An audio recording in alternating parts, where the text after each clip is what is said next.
Hi,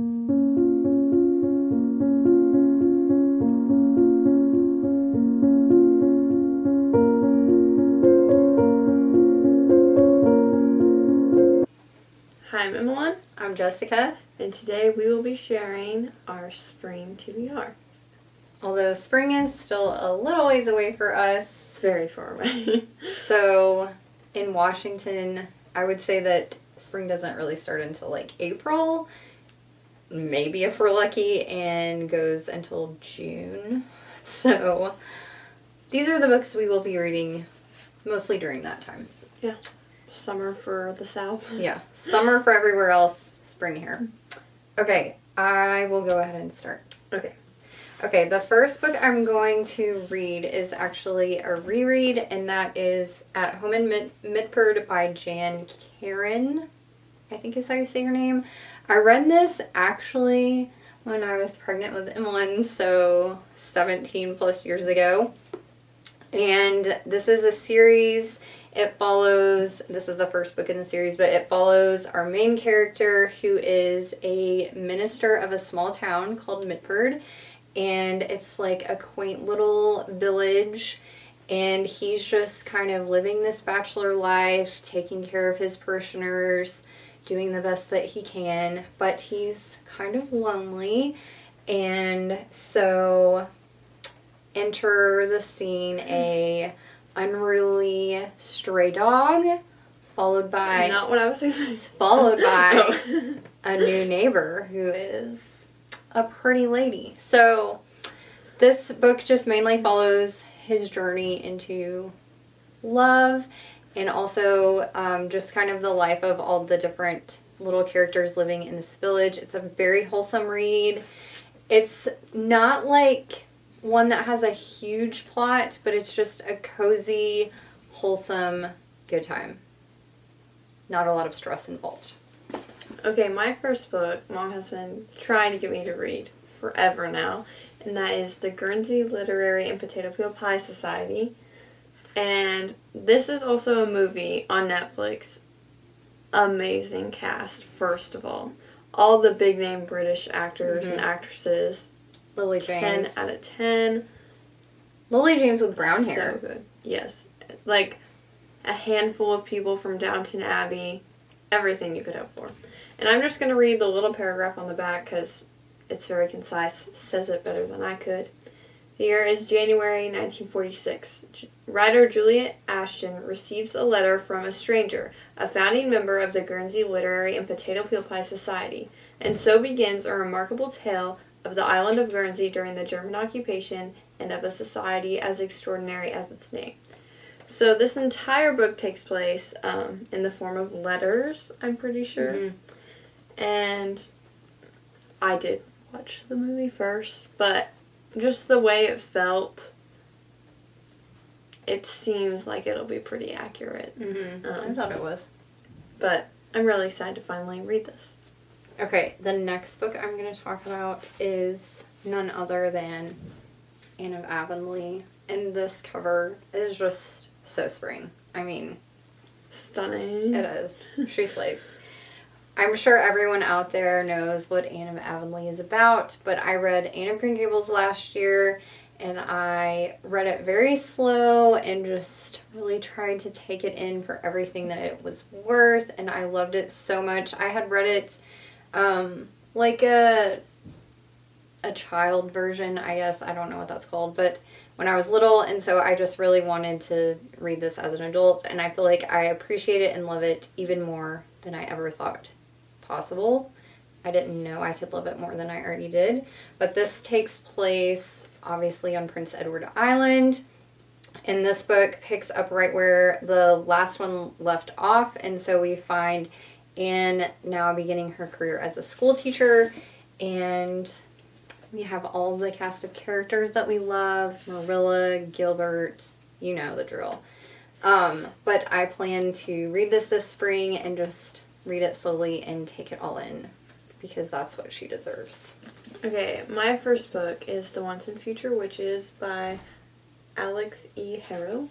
And honestly, know nothing about this book, but the cover, I don't even know what this is called. They're like journaling pages almost. Yeah, I don't know what it's called, but I love when the edges are like this. Okay, I like it. So, this book, all I know is that it follows, you guessed it, Salem witch trials, that kind of vibe. I don't know if it's like the official Salem witch trials because it takes place in 1893 in the time period of the Salem witch trials. I feel like it's earlier than that, but maybe I'm insane.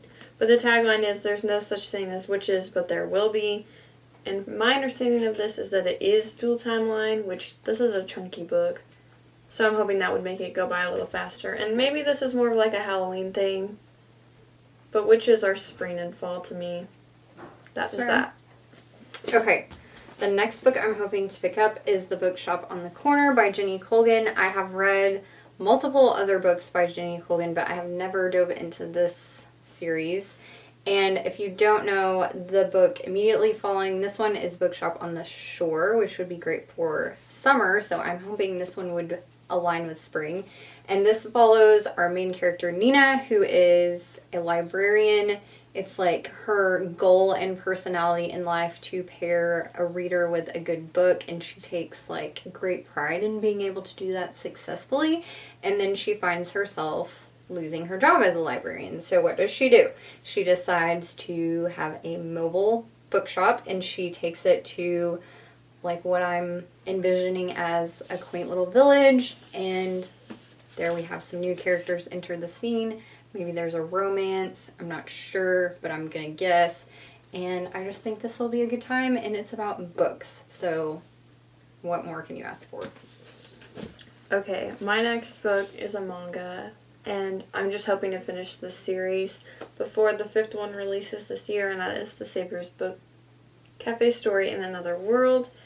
And this is just adorable. I know manga are usually black and white, but I so wish this was like a graphic novel because the drawings are just so cute, but they're black and white. You should like buy it and color it. I should. That would be fun. Make it a coloring book. Very therapeutic. That's a great idea. But this is just a very cozy little story, has fantasy elements. In the first volume takes place pretty much exclusively in her book cafe, and that's it.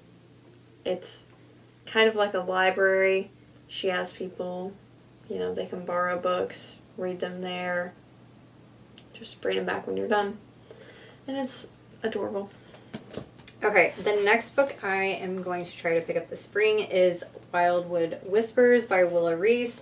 I checked this book out from the library, I think, back in the fall, and it was like one of those books that when you initially start reading it, you're like, I think I want to own this. So I didn't finish it from the library, and I bought it, but I haven't read it yet. So that's what I'm going to try to do now. But this is about a girl named Mel who loses her best friend, and kind of part of her promise to her best friend was to go back to her best friend, whose name is Sarah, her like hometown in the Appalachian Mountains. And so she does that, and when she goes to this small town, she kind of like senses that there's maybe some mysteries being covered up by this town. There's like, I don't know, there's just this feeling that she has that like people aren't telling the truth about everything. And so she finds this remedy book at her friend's house, and that kind of starts uncovering some additional mysteries. But this book I think will be great for spring because it has a lot of nature elements. The setting in the Appalachian Mountains, I'm pretty sure, does take place during the spring. And this cover is just so cute with the little fireflies in the jar, and I think it's just going to be such a vibe. Okay, my next book is Wayward by Amelia Hart. And this book actually has not one, not two, 3 timelines, which is a lot for this little guy. But I'm here for it. Honestly, like, sidebar, we bought this book from Book of the Month solely based on the cover. Look at that. Like, it is, and the back is so pretty too. It has lavender. It has flowers. I literally just everything. now Butterflies. fully read the synopsis because I didn't even know, because I was just like, yes. Immediately, yes. Yeah, everything about it. But I'm just going to read the first line from each timeline thing because it's kind of hard to summarize a synopsis of 3 timelines, especially when I feel like the point is you don't know how they're all going to come together. And I don't want to know. That's the thing about synopsis sometimes. I feel like I look all over the place, but I feel like sometimes synopsises kind of spoil things. Not a fan. I like finding out everything while reading. You're scaring me. Sorry. Anyways, the tagline is, I am a wayward and wild inside, 2019. Under cover of darkness, Kate flees London for a ramshackle wayward cottage inherited from a great aunt she barely remembers. 1619. Altha is awaiting trial for the murder of a local farmer who was stampeded to death by his herd. Interesting. Yeah. How can you be on trial for that? Exactly. 1942. As World War II rages, Violet is trapped in her family's grand crumbling estate. How do any of these relate? How is she trapped? How is she trapped? I'm very interested. Yeah, I want to read that too. You'll have to tell me if it's my vibes right now are different than yours. They're a little darker, but that's okay, right? You are. That's fine. Okay, the next book I really am excited to pick up is Half a Soul by Olivia Atwater. Everyone and their mother talks about this book on booktube, and I finally picked it up. I have a hair on my mouth. But it is about a girl named Dora, I believe. You're kidding. Her name is Theodora, but she goes by Dora, I'm pretty sure. That's a little better. But, like, her whole personality is just, like, missing something. Like, she just doesn't feel things. Like, she doesn't feel embarrassment. She also, like, doesn't know when she's getting herself into a bad situation. So she kind of just is lacking what I would maybe think to be, like, a conscience in a way. Like, that sense of self-awareness. And so, yeah, this is just kind of about her journey during the London season. And then I'm assuming there's some romance involved, but I just have heard that this is so cute and wholesome, and I just hope it lives up to the hype because I have very high expectations of it. Okay, my next book is A Far Wilder Magic by Alison Saft, and I feel like I've heard lots of people talk about this book too. Again, might look more of a fall vibe, maybe it is, but here in Washington, it rains in the spring. Like, we have flowers. Looks like fall. We have flowers. Well, things are budding out, I guess. Yeah, it's really pretty, but it still rains. It's still kind of cold. And dark. And that's what I want to read. The way I dress is based on the seasons, the music I listen to, the books I read. Like, I don't even care if it's depressing. This is the way it is. But this follows an apothecary and, like, this girl who I guess is, like, a huntress. Mm-hmm. And there's this mythical creature, but apparently, like, to team up and capture the creature, you have to have a hunter and an apothecary. And our main guy, what is his name? I can never remember anyone's name. Weston Winters. Oh, not an apothecary. I'm stupid. An alchemist. And he just keeps getting fired. So he's, like, kind of on his last leg with his last apprenticeship words. And I guess this is kind of going to be, like, his moment to prove himself. And I really want to know why he keeps failing. Like, does he have powers or something? I just don't really know. But I can't wait to find out. And there's a little fox on the back. And Chloe Gong blurbs this. That's really something because this vibe is just different than these Violet Delights to me. So I'm very interested to see why she loved this so much. Okay. The next book I'm going to talk about is Garden Spells by Sarah Addison Allen. This book just screams spring to me. Like, even the naked hardcover is, like, this pretty shade of green. I don't know. I just, like, if I had one book that I thought of when we were talking about spring videos, this was, like, the one that came immediately to mind. But this is about a family that is kind of known for having a special garden, and their garden produces fruits and flowers even that are edible, but they have mysterious powers, we'll say. And so our main character, Claire, uses the fruits and flowers to make things in her catering business. So there's some mystery surrounding that. And the family kind of like lives in this town with this like, what would you call it? Like their, what's the word? Their reputation, there we go. Their reputation is that this family is mysterious and maybe like witches. No, witches or like, maybe not quite witches, but like close. So they have to like constantly kind of like stifle that reputation and prove the local people wrong. But then Claire's sister mysteriously like shows back up in her life, and all of a sudden she has this kid. And Claire's like, where did this kid come from? So then there's like, that stirs up some past wounds between her and her sister. I don't know. It just seems like there's some family dynamics that need to be dealt with, but also like some reputations that need to be defended. And I just think this sounds super interesting. And I've heard Sarah Addison Allen's writing is very lyrical and beautiful. So I'm ready to see if I feel the same way. Okay, my next books are all digital. My first book is A Most Agreeable Murder by Julia Seales. I'm not sure how you say that. And I'm sorry, everyone, this book does not come out until September. But you should pre-order it. I haven't started it, but look at the cover. Just put a picture up. A moment for the cover. I requested this because of the cover. Sidebar, Pride and Premeditation, those whole books give off the same vibe as the synopsis, and those are all out. So you should read those because I really liked them all.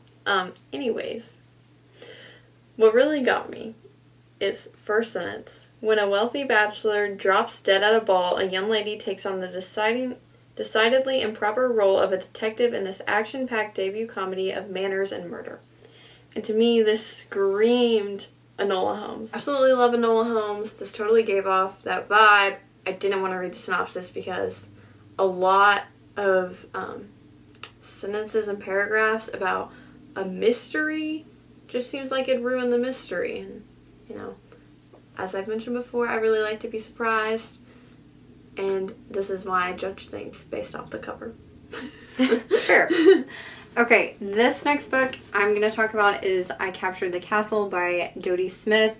This is like a classic on everyone's spring read. I've heard Desi talk about this book and it just really piqued my interest, and then I found it at Goodwill, so I was like, you're going home with me. But this follows a young girl, I think she's around 15 or 16, but she lives in like an old English castle with her family, and she really wants to be a writer, and this is just kind of talking about her journey during the seasons, writing, living in her crumbly little castle, and like being exposed to love for the first time. So I just feel like it's going to be a vibe. And it's also a movie on Amazon Prime, and the main girl is Sybil from Downton Abbey, I'm pretty sure.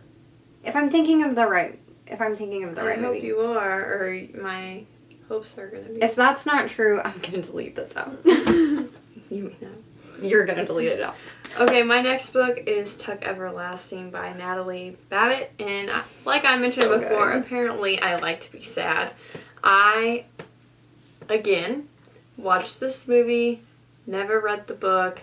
I really want to. The movie is on Disney Plus. It is a Disney film. It stars. It's old. I mean, it was like from when I was little. Yeah. It stars Alexis Bledel, Rory Gilmore, which is just iconic for Rory Gilmore to be in a classic literature movie. Anyways. And this basically follows a girl and a boy. The boy is immortal. Tuck Everlasting. Get it? And they fall in love, and she doesn't want to be immortal, so it kind of follows, like, her falling in and out of love with him, and him having to kind of watch from the sidelines her fall in love with other people, watch And her grow die. old. Yeah. It's so good. And apparently this is, like, under 200 pages. Yeah, it's small. Which you're just going to be wrecked really fast. We're not even going to drag it out. So I'm really excited to read that, even though I know I'm going to also hate reading it at the same time. Okay, the next book I'm going to talk about briefly is The Innkeeper of Ivy Hill. And this is a series, I think it's a trilogy, but it's by Julie Klassen. I've read other books by her, and they totally give Regency vibes, clean romance. They're Christian fiction, so there is like some religious elements in there as well, but I have absolutely loved everything else I've read by her. And this follows our main character, Jane, who has just inherited the inn that kind of is like the center of this village. Her husband was the innkeeper, and he recently died, so now it's left up to her to be the new innkeeper. And she doesn't know how she's going to be a business owner or do any of those types of like accounting and banking and all these things. And so she has her mother-in-law, who I don't think she really gets along with, come and stay with her. And she's just like a little bitter, I think, because she used to be the mistress of the inn before Jane came along. So I think there's like some things that need to be dealt with. But this just kind of follows Jane's journey of being a business owner, being a woman, having to figure all of these things out, and also potentially falling in love again. So I think it'll be a good time. Can we do this? Oh, yes. We're gonna do it this time. We're doing it. We promise. I've read this much of it, which is about half, and I'm gonna start all the way over. All the way. Because this book deserves it all. And I'm going to take it slow, and I'm going to annotate it.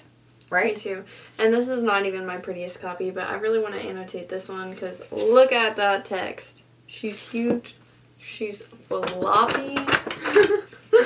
And I own 4 copies of this book. Yeah, it's and kind I've of a read collection it at this point. this many times. 0 times. But you've read the movie like more times than you can count. Or watched the movie more times than you can count. Yeah, especially the 2019 one. Like, okay, I appreciate accuracy when it comes to book to TV adaptations, but I am a hardcore visual person, aesthetic person, okay? If the music and the way it looks is better in the one that's not as accurate, I'm gonna like that one more. Not to say I don't appreciate Winona Ryder, because she is iconic. That's my favorite. I love her. That's from my generation. I love Susan Sarandon as Marmee. Like, the soundtrack of that movie also is very good. Don't even play like it ain't. Oh, it is I so listen good. to it. Anyways, I love, love, love Emma Watson as Meg. I just feel like Meg is Hermione in another font. That's true. 100%. That's fair. Oh, and the last book we're going to talk about is also the same one. Yes. But we don't own it yet because it hasn't come out. Well, But it has, but we don't have it. And that is Tress of the Emerald Sea by Brandon Sanderson. The OG. The GOAT. He is works the GOAT. real hard. Also, if you don't follow him on Instagram, you are missing out on a good time. Like, He the has a man took parrot. us to wherever he's vacationing. He was in, like, this giant hat walking around Hawaii or some tropical location. He was showing us him riding while on vacation. It was a good time. He is a devoted man. He's riding on vacation. Yeah. With his family. But, Trust of the Emerald Sea, what's it about? I don't know. I don't even know, and I don't... Okay. But listen. I know it's about Tress. Yes. And she's from the Emerald Sea. All I know, okay, I started to read the synopsis, and it said, the Cosmere meets, ready?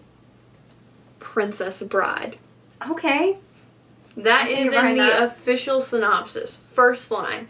Cosmere meets Princess Bride. And I know it's like an adventure tale. I do know that. Like, we're following her on her adventure. I don't know what she's doing. I don't know where she's going. I don't know care. what she's fighting against. I don't know what struggles she might have.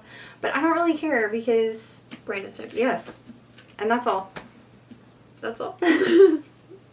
And those are all our books. Those are all of our books.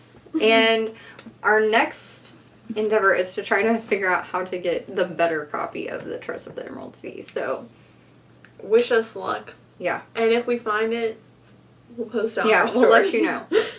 But that concludes our spring TBR.